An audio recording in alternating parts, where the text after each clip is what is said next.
Во сета рашомонијада на европскиот пазар и General Motors сака да ги омрси мустаките.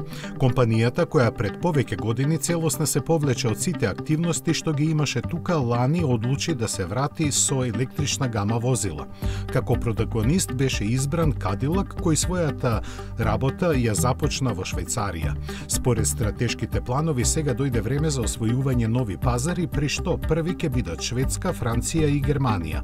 А таму Cadillac ќе се спротистави на домашната премиум тројка со Lyriq, кој е единствен модел во понудата. Тоа што чини 80.000 евра, што е за преку 1/3 повеќе отколку во Америка, не ги пореметува плановите. Исто и што за првите 3 месеци годинава до душа само на еден пазар. Cadillac има продадено едва и 7 возила. General Motors сепак верува дека кросоверот со 520 конски сили и автономија од преку 500 км ќе биде достоен представник на нивните идеи каков треба да биде еден електричен автомобил наменет за европјаните.